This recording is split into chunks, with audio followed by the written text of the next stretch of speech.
G'day everyone and welcome to the final episode for this season.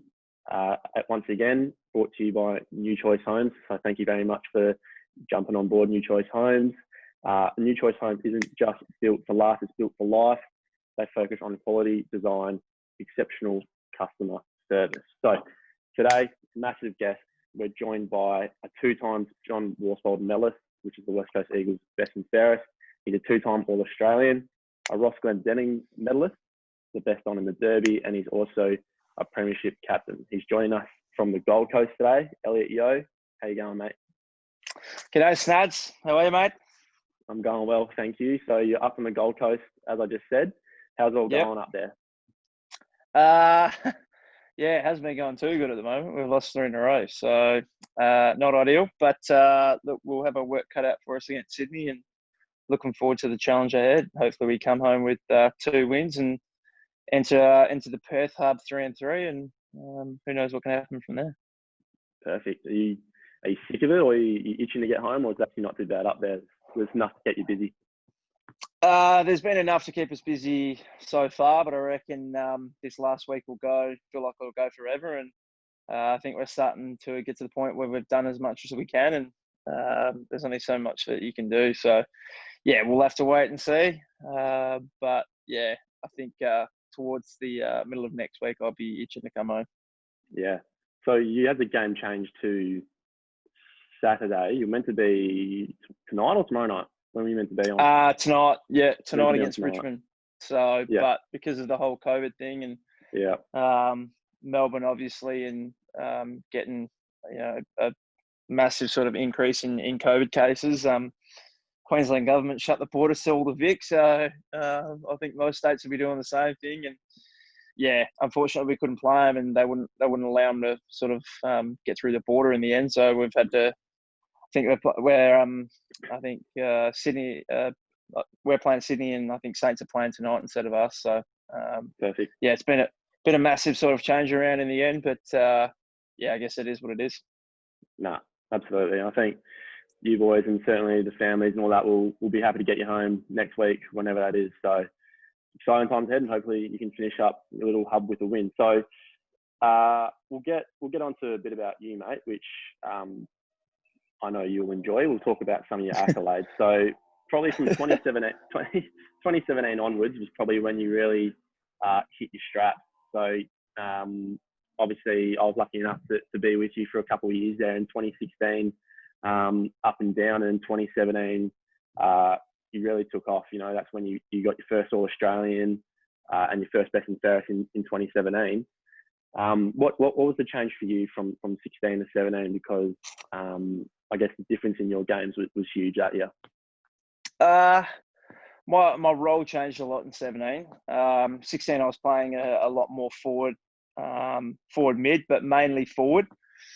And then 17 I got put in the half back line, and then was rotating a little bit into the midfield, but not much. So I guess that role change, and I was able to sort of cement I guess a position from then on, and I wasn't sort of I guess playing a variety of different roles. I was only playing the one mainly for most of the game, whereas I felt 16 I was playing maybe 2 or 3 different roles in different quarters and at different stages as well. So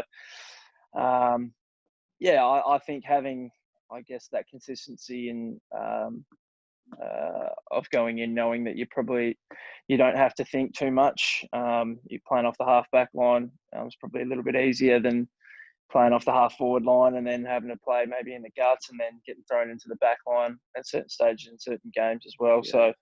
So I guess being able to simplify my role was probably one of the things that sort of helped me improve and I guess give me confidence going into a game, knowing that I can perform my role to the best of my ability. And it sort of opened, I guess for me, opened up a few sort of avenues as well, knowing that once I was able to sort of cement that position and lock that down, then you can worry about things outside of that and I guess help where it needed. But I guess understanding as well and getting confidence in knowing, I guess, your game day role certainly helped as well. And there's probably a bit of a maturity thing as well that I sort of felt helped. Yeah, I think 17 was the year as well when Adrian Hickmott, who, for those out there who don't know who he is, he's one of the assistant coaches at West Coast. He went real hard on the mental side. Did he ever get you brushing your teeth with your left hand? Did he make you do that as well? No, he didn't. Nah. So, and yeah, at the start of 17, I had Hick as he jumped on as a mentor, and he's helped me all the way through since. And I guess I can't thank him enough for the work and the help that he's given me to be able to, I guess, get to that next level. But he does have some quirky, I guess, challenges that he throws at certain players, and I have heard a few. But he never. I've heard that he's got boys not biting their nails at some points as well. So, he'd get them to put like clear nail polish on. So if you bite your nails, it'd be horrible for certain players, and getting players to like brush their teeth left-handed and just weird things that I was lucky enough that he didn't put me under. But he did ride me pretty. Yeah, he did ride me pretty hard with I guess standards and everything like that, which was pretty good. He come for me one time, and I obviously didn't work too closely with him, but he's like, no, I don't want you go home, brush your teeth with your left hand. I did it once, I reckon, like toothpaste everywhere, like just went, no, this ain't going to help me kick a footy. So I gave up on that one pretty quickly, unfortunately. And then moving on to 2018, so massive year for you and the club. So you get your second John Worsfold medal, so 2 in a row. And you win the ultimate, you win the flag. So I was actually over there for that game and was carrying on like a pork chop with you boys afterwards, which was good fun. And I'm sure that next week and a bit for you and the boys, how was that? Just celebrating knowing that you had won, what you set out to do. Yeah, I was pretty, as a kid, I never really won mini grand finals either. So to reach, and it's every kid's dream to win an AFL grand final and to even get there as well. So. It was a pretty good feeling to reach the pinnacle and then to be able to achieve that, especially after coming off a loss in 15. You didn't want to be on the losing end of another one. You didn't want to lose two. No. So thank God that we won that one. And looking back on it, the week after was just a massive blur in the end. I think we're drinking most nights. All the players were together, and then. I think so we played on the Saturday. The following Sunday, we ended up going to Hong Kong for our footy trip. So it ended up just being, a couple of weeks of just solid drinking and enjoying your time with the boys. And I think Hutchie didn't take off his premiership jumper or his premiership shirt and medal for a good, I think until for a good week, until he got to Hong Kong. And then even then, I think he still took it up there. So, he was definitely enjoying that. And, it was a lot of fun. But looking back on it, it's one of those things that I think post-football you probably cherish a little bit more. But for now, I've still got that hunger to win another one. And hopefully we can reach that pinnacle again. Yeah, well, good on Hutchie anyway. I'd probably be doing the same thing if I won a flag. I think you boys all earned it. And we'll get to the footy trip in Hong Kong in a little bit. Anyway, moving away from footy, so the Broken Hill Hotel. So it's an establishment in Vic Park, and yourself, the old man, Craig, and your brother Corey, you're all involved in some capacity. Correct me if I'm wrong. You got involved in 2018 or was it 2019? Last year. Yeah. 2019. So 2019. Yeah, end of last year. So what's the go there? So who looks after what? Day to day, just little bits and pieces. How does it all run with the family? So Dad pretty much does most things.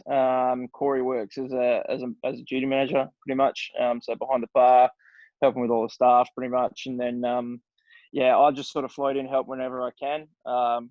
It's obviously the schedule. Sometimes for us, it's hard to sort of get in there, and but whenever I sort of had the time, Dad would have me doing something. So throughout the whole lockdown COVID period, I was in there twice a week in the bottle shop, sort of helping out as much as I could. And then, just pop down, mingle with people here and there, and just say thanks for coming in and showing the support, really. So, it's taken a little bit.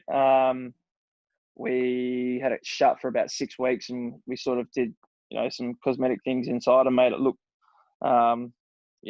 quite nice inside, I feel, and give it a little bit of an update. And eventually we'll probably get on to doing some other things around the place. Beer gun's probably the next thing that we'll probably get to. But, we're just slowly chipping away at it, and I'm trying to learn as much as I can in the process. It is particularly after this that you mentioned, shutting it down for 6 weeks to do it up a bit. Bloody beautiful little pub there. It's in the heart of everything in Dick Park. And I know the few of us went there after we had one game out Last Lane late last year, and a few of the boys put a bit of money through the purple tellies there and lost a bit of money and had a feed and a few beers at the end of the year. So, if anyone out there who does watch this, head down there, and it is, because there's a few other spots around there too, isn't it? It's not too far from the Balmoral. It's sort of in the centre of it all, isn't it? Yeah. It's a bit more. It's closer to the city. So there's a fair bit of competition in the area. There's the Yucky Balmoral, the Yucky Boston Brewery Co. on the corner, and the Yucky Vic Park Hotel just up the road. So you don't want to be going there. You want to be coming to the hill. How's that for a plug? Come to the hill. Beautiful. Now, as you mentioned, so your brother Corey, older brother Corey, who is actually the captain down at the Perth Demons. You being an East Freo boy, Corey obviously was East Freo originally. Perth v East Freo. What scarf are you wearing? Is it blue and white, black and red? Are you hoping East Freo to win, Corey to play well? Whose side are you on? Who are you going for? Always family first, mate. Always family first. So, I'll be supporting Corey, and it's pretty tough as well when I'm watching the West Coast Waffle team play Perth at the same point in time. So, I'd still go for Corey in the end, but and you'd like either team to win either, but it's pretty difficult. But I'd much rather my brother come away with a win, and you can sort of. I generally tend to go and sit with the family, but if they start to get on my nerves and stuff like that, I tend to go and sit elsewhere. So just to be clear, you're going with Perth over East Freo? Unfortunately, mate, my loyalties lie with family. So fair enough. Well, sorry, mate, can't help you out there. No, he's a good fellow, Corey. We played on each other a couple of years ago, and we had a bit of a laugh, and I think he got the better of me that day, actually, to be honest. He doesn't mind a bit of a chirp. No, he was good. And he's pretty good at it too. He was good. I had a lot of fun playing with him. So I'm sure we'll meet. I'm not sure what round we've got them this year, actually, but we'll meet at some point, and hopefully he's up and running, because he's been a bit injured over the last couple of months when I've seen him around. So hopefully he gets up and has a good year for Perth. So moving on, lastly, mate, big on footy trips on this little segment. We love talking about them. And you mentioned that after the Granny's boys went over to Hong Kong for a little stint. I know you've done Darwin a couple of times. So we did Darwin together back in 2016, which was a lot of fun. Of all the places that you've gone to on footy trips, or the many places you've been, what probably stands out as one of the better places? I've been to Darwin twice, and I've been to Hong Kong. So not much to choose from. It's a 50-50. But yeah, both were pretty fun. Darwin was good. Weather was always pretty good up there, but you're always sort of drinking. You wake up, start drinking. It's basically a footy trip. It's what you do anyway. But it's hard to say. We did the same thing in Hong Kong, but it sort of felt, obviously it's foreign. So and you just won a flag. So and we just won a flag as well. We just won a flag as well. So it's hard to say, mate. I mean, we did have, I think it was the second Darwin trip. I think it was maybe Timmy Trumpet or one of the big DJs was up there playing one night, and I think that was a pretty good night in the end. So I'd have to say Darwin, and probably just because it's a bit easier to access, really. If you need to get home, it's only 3 and a bit hour flight. So whereas Hong Kong, the hangover coming back with an 8-hour flight to Perth was pretty it was pretty difficult. Oh, any flight home from a footy trip is hell. I remember sitting on that flight back from Darwin, just sweating bullets from the night before, and just I was rotten, and just but it was a lot of fun. And I do remember Timmy Trumpet. I remember walking in. We didn't even know he was on, and then word got around Timmy Trumpet's playing in town, or playing at it was called Discovery that night. Discovery, yeah, that's right. And we rolled out of Monsoons into Discovery and had a good time with old Trumpster. So that was good fun. And in terms of operators, who have you seen that have they live for a footy trip? They just love it. And have you got any stories about those blokes who just tear it to shreds on the trip? Yeah, big Scotty Lycett. Yeah, he loves a footy trip. Yeah, he's very good. I think he's won it too. Like he's the previous 2 footy trips, he's won both of them. So, he lives for it. Loves. I think you don't get a nickname like Boozer for no reason. So, there's some funny stories in there. Probably too many stories that I can't get into. It's pretty personal. It's pretty personal what happens on footy trip, stays on footy trip. But he's got some very funny stories, especially one coming out of Hong Kong that I cannot get into. But I'm sure those that know will know what I'm talking about. You can tell me off air. You can tell me off air about that one. I remember. I don't know. It was probably before your time as well. But I remember Simon Tunbridge telling me a story about he got. I think they were in Thailand, and I think it was Andrew Strike who was there at the time. They were in a fish market, and he's come across with a big fish and just slapped him across the chops and knocked him out in the middle of a fish market in Thailand. And so that's one of the better ones I've heard. Just the fact that you got knocked out by a fish. By a mate. It must have been a pretty big fish. And boys get pretty silly as well. So I'm sure it would have been pretty funny to see, that's for sure. Would have been bloody hilarious to see. Now, that's all we got time for today, mate. So I really appreciate you jumping on and having a chat with us up in the Gold Coast. I know you're flat out up there. So all the best for your game on Saturday against the Swans, and hopefully you can come over to W, and we'll see you back when you're all back in Perth. Thanks, mate. All the best yourself as well.